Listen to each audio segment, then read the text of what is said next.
ఒకసారి peoples mandate ఒక డిసిషన్కి వచ్చిన తర్వాత చివరి నిమిషంలో ఎటువైపు వెళ్ళాలా అంటే లీడింగ్ పార్టీ వైపు వెళ్ళాలా అనేది ఒక ఓటర్ కొంతమంది ఒక సెక్షన్ ఆఫ్ ఓటర్ ఉంటారు, వాళ్ళు 5% దాకా ఉంటారు. ఏ పార్టీ అయితే గెలుస్తుందని వాళ్ళు అసెస్ చేస్తారో అటువైపు వెళ్ళిపోతారు వాళ్ళు. సో అదేమవుతుందంటే గెలిచే పార్టీకి ఎన్నలేని బూస్ట్ ఇస్తుంది. సో ఇట్లా మార్జిన్లో ఉండి లేకపోతే మనం కంచుకోట అనుకున్న స్థానాలు కూడా ఒకసారి అధికార పక్షం కోల్పోయే అవకాశాలు ఉంటాయి. సో ఇక్కడ మొదటగా అంటే లిస్ట్ ప్రకటించిన తర్వాత చాలామంది అంటే అభ్యర్థి మీద అసంతృప్తి ఉంది ప్రజల్లో.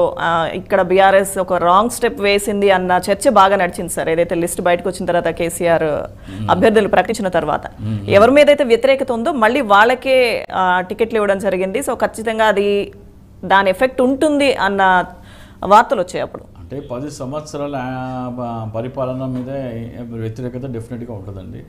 ఎవరైనా సరే మీరు అందరినీ అన్నిసార్లు మీరు సంతృప్తి పరచలేరు. ఆ మెల్లిమెల్లిగా యాంటీ ఇన్కంబెన్సీ ఓటు అనేది బిల్డ్ అవుతూ వస్తుంది దాన్ని బండి సంజయ్ మరింత బూస్ట్ ఇచ్చారు.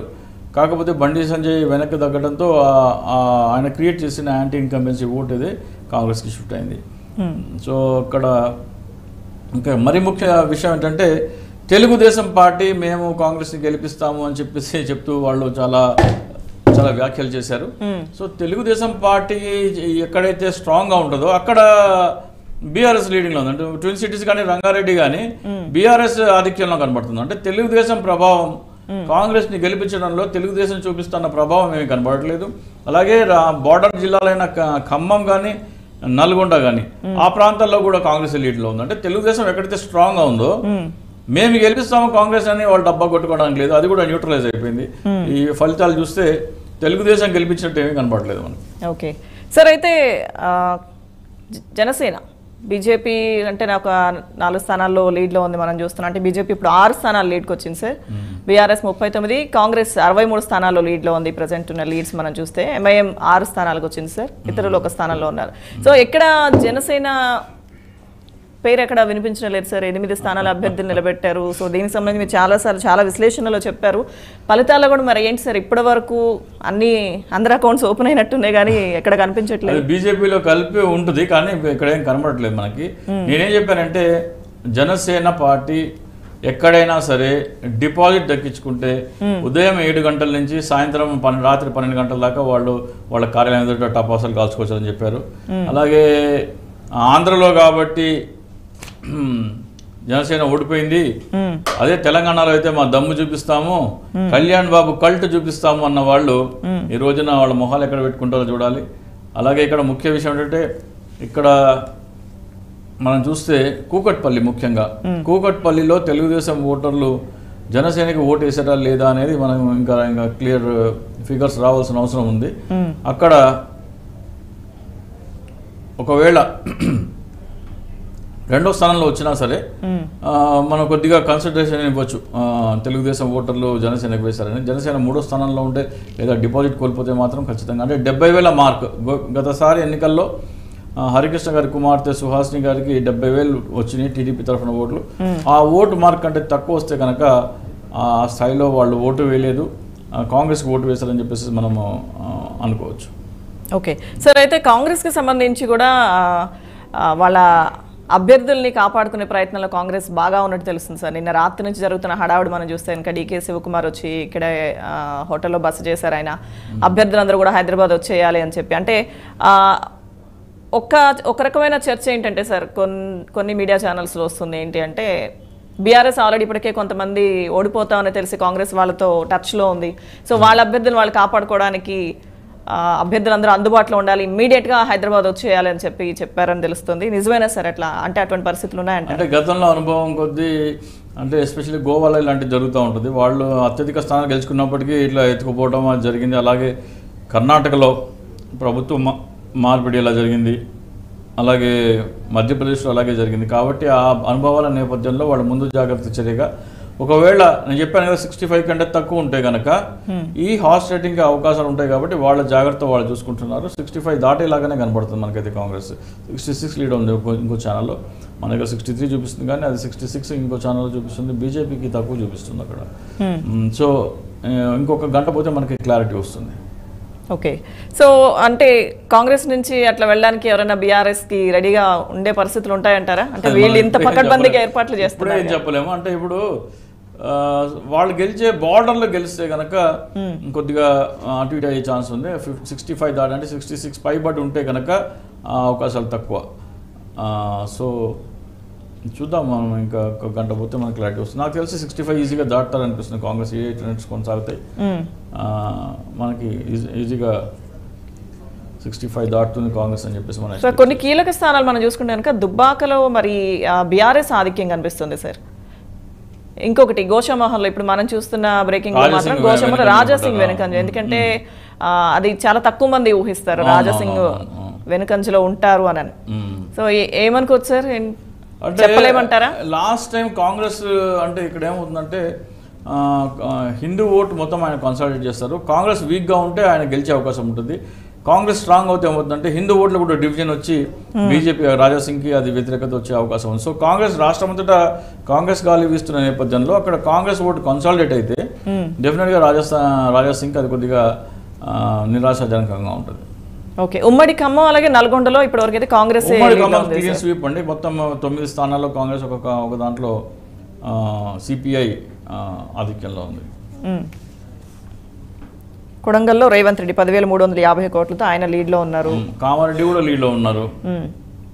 కామారెడ్డిలో కేసీఆర్ ఎదురీత అన్న బ్రేకింగ్ చూస్తున్నాం మనం సార్. సో సార్ అయితే ఇప్పుడు ఏదైతే కాంగ్రెస్ అభ్యర్థులని బీఆర్ఎస్ లాక్కుంటుందేమో అన్న ఒక చర్చ జరుగుతున్నప్పుడు బీఆర్ఎస్ కూడా కాంగ్రెస్ వాళ్ళని తీసుకునే అవకాశం ఉన్నప్పుడు కాంగ్రెస్ వాళ్ళు బీఆర్ఎస్ అభ్యర్థుల్ని తీసుకునే పరిస్థితి ఉండదంటారా? ఫలితాలు అధికారంలో కాంగ్రెస్ ఉంది కాబట్టి వాళ్ళు నారో మార్జిన్ అంటే 63, 62, 64 అయినా సరే ఏమైనా ప్రయత్నాలు చేస్తారు, కానీ 65 దాటితే వాళ్ళు ఎవరు చేయరు. అలాగే బీజేపీకి ఓట్లు తగ్గాలి అంటే కాంగ్రెస్కి బీఆర్ఎస్కి మార్జిన్ చాలా తక్కువగా ఉండి, అంటే బీఆర్ఎస్ 50 పైగా ఉంటే అదేమైనా ఆటలు సాగుతాయి, కానీ ఎంఐఎంకి వీళ్ళకి కలిపి 15 సీట్లు దాకా వచ్చేలా కనబడుతున్నాయి. ఆ 15 సీట్లు వస్తే బీఆర్ఎస్ ఆ ప్రయత్నాలు కూడా మానుకుంటుందని చెప్పేసి అనుకోవచ్చు. ఓకే. ఇప్పటికైతే ఏం జరగదు నాకు తెలిసి. ఒకవేళ 65 వచ్చినా కానీ ఇప్పుడైతే ఆ ప్రయత్నాలు చేయరు. గవర్నమెంట్ అయితే ఫామ్ అవనిస్తారు. మంత్రివర్గం ఏర్పాటు దగ్గర నుంచి కొద్దిగా వ్యతిరేకత మనకి కనబడుతూ ఉంటుంది. మెల్లిమెల్లిగా అది విత్ ఇన్ ద పార్టీ అసంతృప్తి పెరిగినప్పుడు మాత్రమే అటువంటి ప్రయత్నాలు చేస్తారు.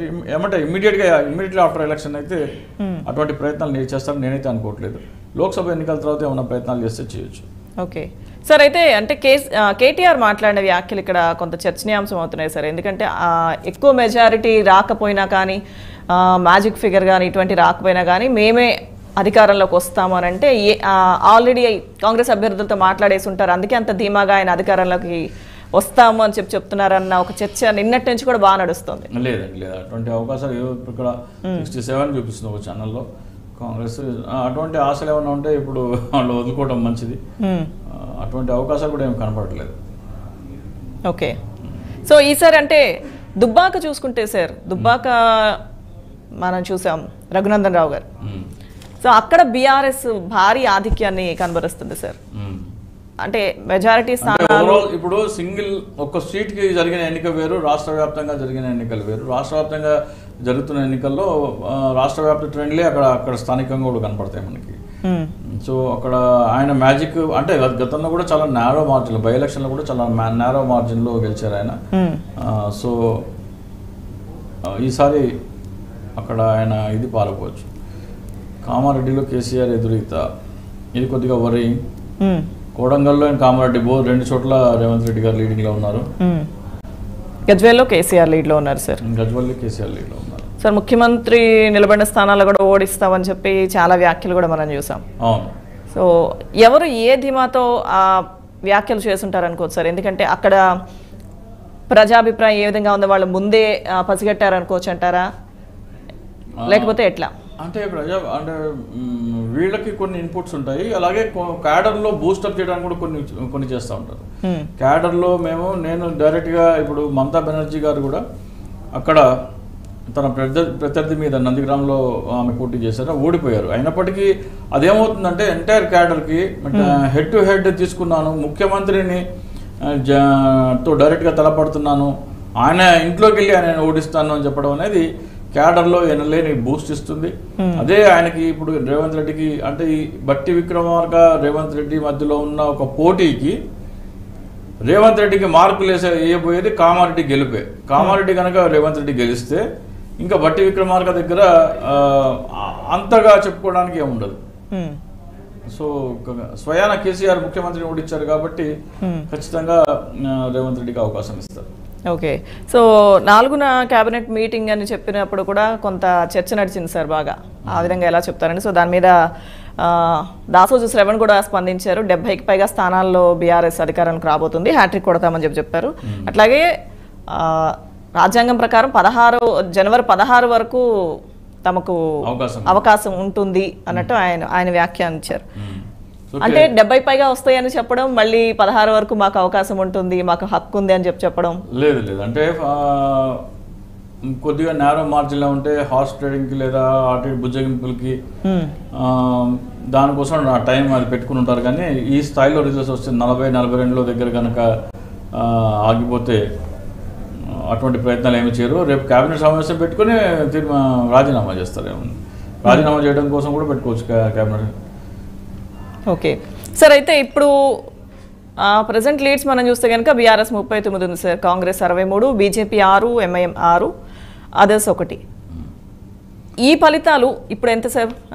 దగ్గర 10:45 అవుతుంది ఈ సమయం. ఇప్పటి నుంచి మధ్యాహ్నం లోపు ఈ ఉన్న సమయంలో ఈ లీడ్స్ లో అనూహ్య మార్పులు వచ్చే అవకాశం 1-2 కాంగ్రెస్ పెరుగుతుంది, బీజేపీ 1-2 తగ్గొచ్చు, బీఆర్ఎస్ కూడా 1-2 తగ్గొచ్చు, ఎంఐఎం 6 అట్లాగే తీసుకోవచ్చు. అదర్స్ అనేది నేను ఈయన అనుకుంటున్నాను, ఎవరు మన సిర్పూర్ కాగజ్ నగర్ అనుకుంటున్నాను నేను. ఇక్కడ ఎన్టీవీలో 0 చూపిస్తుంది, అక్కడేమో 1 చూపిస్తుంది. సో అదర్స్ అనేది కొద్దిగా ఎటు చూస్తే అది మోస్ట్లీ కాంగ్రెస్కి వెళ్తే కనుక మళ్ళీ ఇంకొకటి యాడ్ అవుతుంది కాంగ్రెస్కి.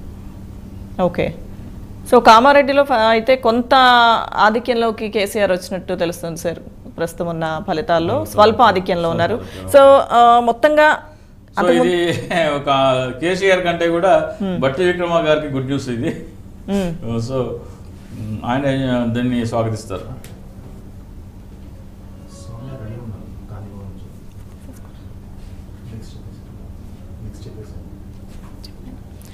సార్, అయితే మొదటి నుంచి మీరు చెప్తున్నట్టుగా ఇప్పుడు సార్ కాంగ్రెస్ తెలంగాణలో ఈసారి ఖచ్చితంగా వస్తుంది అన్నదానికి తగ్గట్టు ఇప్పటి వరకు ఈ క్షణం వరకు మనం చూసిన ఫలితాలు అయితే అదే నిజమనిపించేలా కనిపిస్తుంది మనకు.